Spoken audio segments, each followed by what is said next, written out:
नमस्कार।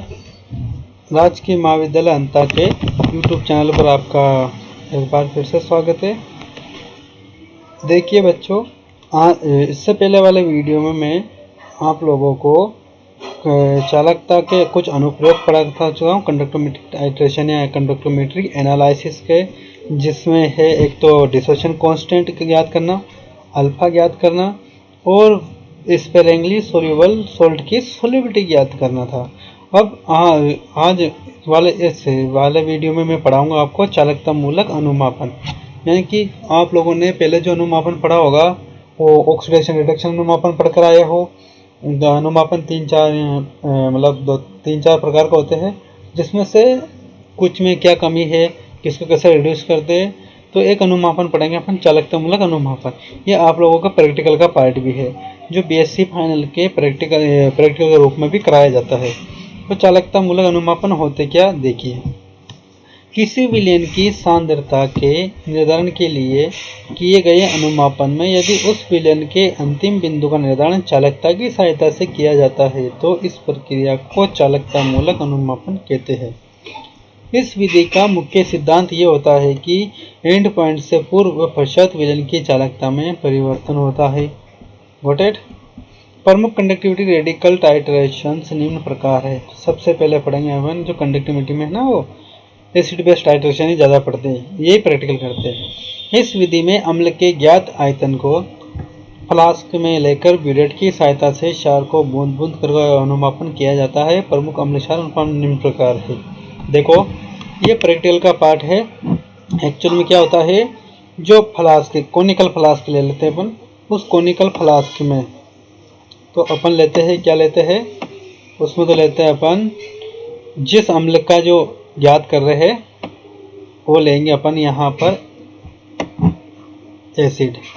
Got it? और जो ऊपर सारी ब्यूरेट, ब्यूरेट आप लोगों ने देखी होगी, सब जानते हो, बीएससी फाइनल के स्टूडेंट हो, 11th में सीख लेते हो ब्यूरेट क्या है। तो जो ब्यूरेट है वो ब्यूरेट, उस ब्यूरेट में जो लेते हो उसमें लेते हो क्षार।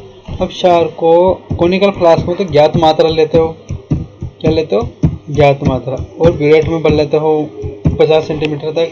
तो वहाँ से एक ड्रॉप करते करते जब तक मिलाते हैं ऐड करते करते जब तक कि एंड पॉइंट नहीं आ जाए। Got it? तो सबसे पहले जो अनुमापन करेंगे अपन स्ट्रॉन्ग एसिड और स्ट्रॉन्ग बेस वाले टाइट्रेशन करेंगे। तो स्ट्रॉन्ग बेस तो लेंगे ब्यूरेट में, स्ट्रॉन्ग एसिड लेंगे कोनिकल फ्लास्क में।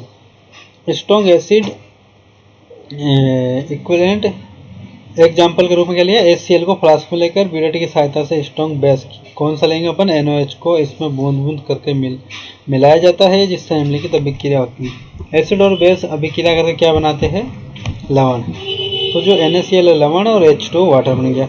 अब प्रारंभ में HCl विलयन में NH विलयन मिलाने पर तीव्रगामी H+ आयन के स्थान पर मंदगामी सोडियम प्लस आयन विलयन में आने लगते हैं, जिससे चालकता में कमी आती है। देखो, H+ आयन का जो अभिगमनांक बहुत ज़्यादा था, ट्रांसपोर्ट नंबर, और Na+ आयन का कम है, तो जो H+ आयन की वजह से जो चालकता शुरू में जब मैंने कोनिकल फ्लास्क में HCl लिया, क्या लिया, HCl, जब कोनिकल फ्लास्क में HCl लिया और उसकी मैंने चालकता मापी सेल के द्वारा चालकता देखी तो बहुत ज़्यादा आई। जब मैं उसमें बूंद बूंद करके NOH मिला रहा हूँ तो H+ तो कहाँ जा रहे हैं, H2O के रूप में वाटर में।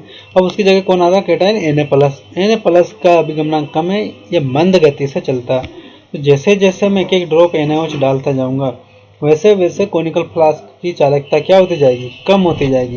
और परंतु एंड पॉइंट पर HCl समाप्त हो जाता है, पूरा का पूरा H2O कन्वर्ट हो गया। अतः NOH की अतिरिक्त मात्रा मिलाने पर विलयन में तीव्रगामी OH- आयन की संख्या में वृद्धि होती है, जिससे चालकता बढ़ती जाती है। देखो, शुरू में तो क्या हुआ, ये OH- और H+ तो वाटर में कन्वर्ट हो गया। अब आए बेचारे Na+ की गति कम थी, तो चालकता धीरे धीरे क्या हुई, ग्राफ में देखो चालकता वर्सेस मैंने ये खींचा प्रयुक्त NOH का आयतन। जैसे जैसे मैं NOH डाल रहा हूँ वैसे वैसे चालकता कम हो रही है। इस पॉइंट पे आकर पूरा का पूरा HCl खत्म हो गया। अब जब HCl खत्म हो गया तो H+ आयन बनेंगे ही नहीं। H+ आयन ही नहीं बनेंगे तो OH- आयन किससे रिएक्शन करेंगे, वाटर ही नहीं बनेगा। तो अब जितना भी NOH डालूंगा पूरा Na+ और OH- आयन में टूटेगा। और OH माइनस आयन की जो गतिशीलता ज़्यादा होती है, तो एकदम वापस क्या बढ़ जैसे जैसे एनएच डालूंगा चालकता बढ़। तो ये पॉइंट कहलाता है एंड पॉइंट, शार्प पॉइंट है। वोटेड।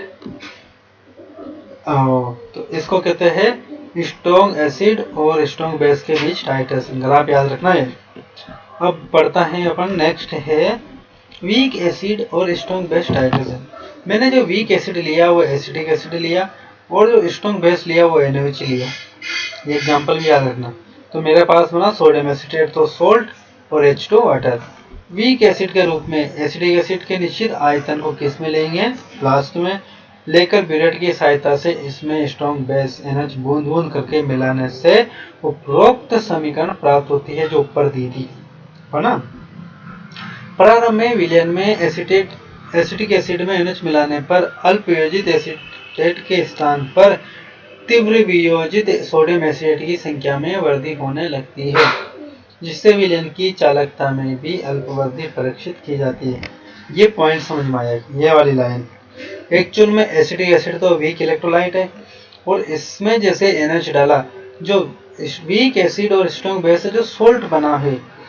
सोल्ट किसे कहते हैं, सोल्ट का मतलब ही 100% डिसोशिएट स्पीसी होती है। तो ये सोल्ट इसे कहेंगे कि ये तो पूरा का पूरा आयन में टूटेगा। सोल्ट को वीक सोल्ट नहीं है, सोल्ट सोल्ट ही होता है। तो जैसे ही सोडियम एसिटेट बना, इस तीव्र वियोजित होगा ये, तो सोडियम एसिटेट की संख्या वृद्धि होने लगती है। जब ये अच्छे से आयन बनाएगा तो चालकता क्या बढ़ेगी, चालकता में क्या होगी, चालकता भी बढ़ेगी, बढ़ती गई तीव्र रूप से बढ़ी, है ना।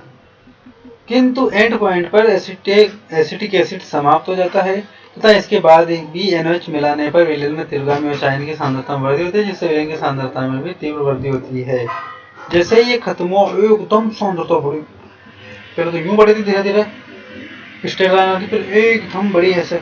तो इन दोनों का जो मिलन पॉइंट है ये क्या है, एंड पॉइंट। Got it. तो ये हो गया weak acid strong base titration, उसका ग्राफ।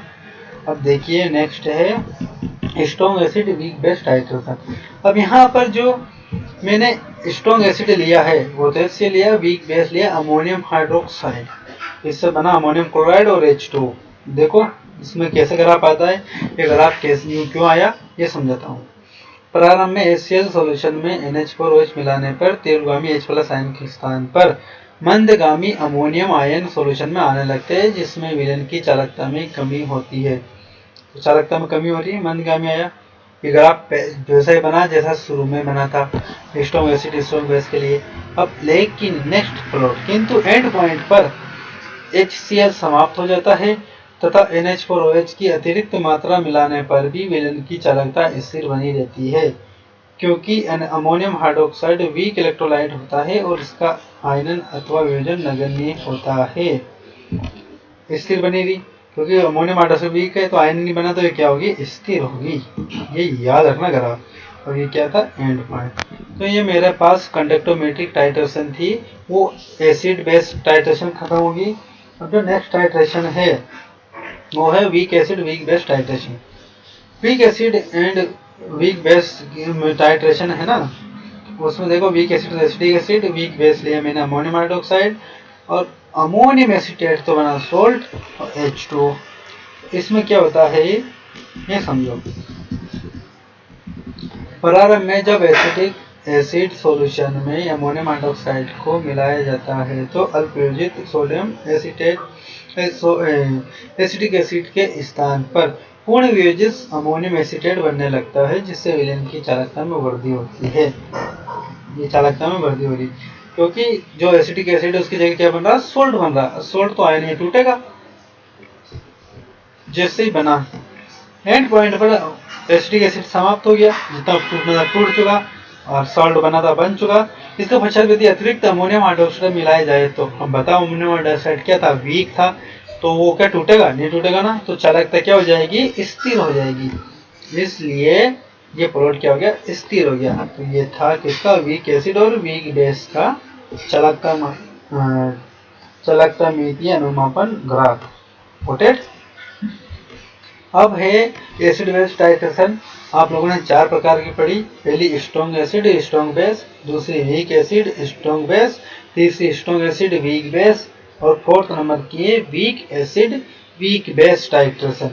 अब एक टाइट्रेशन और है जो कभी कभी प्रैक्टिकल तो नहीं कराया जाता लेकिन थ्योरी का पॉइंट ऑफ व्यू से इम्पोर्टेंट है और हायर स्टडी के लिए तो बहुत ज़्यादा इम्पोर्टेंट है। तो यह है प्रेसिपिटेशन टाइट्रेशन।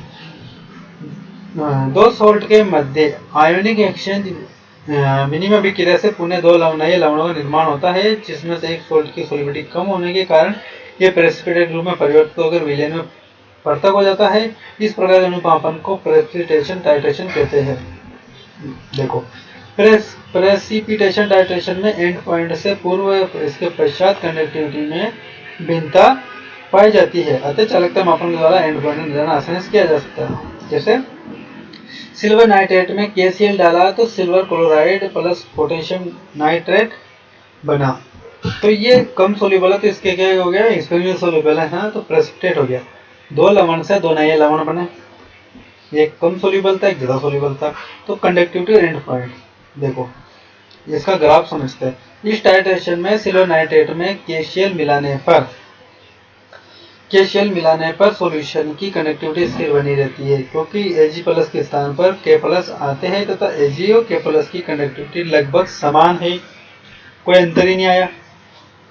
लेकिन एंड पॉइंट पर सिल्वर नाइट्रेट समाप्त हो जाता है, अतः KCl की अतिरिक्त मात्रा मिलाने पर विलयन में K+ व Cl- आयन की संख्या में वृद्धि होने लगती है जिससे सॉल्यूशन की कंडक्टिविटी भी बढ़ जाती है। देखो ये बढ़ती जा रही है, तो ये क्या है, एंड पॉइंट। ये प्रेसिपिटेट टाइट्रेशन या अवक्षेपण अनुमापन याद रखना इसका सिद्धांत, और ये बहुत इंपॉर्टेंट है परीक्षा के पॉइंट ऑफ व्यू से भी, कंपटीशन के पॉइंट ऑफ व्यू से और हायर स्टडी के पॉइंट ऑफ व्यू से। इसी के साथ आप लोगों की जो ये इलेक्ट्रोकेमिस्ट्री वाली यूनिट थी बेसिक सेकेंडरी में, ये आज हो गई समाप्त। धन्यवाद।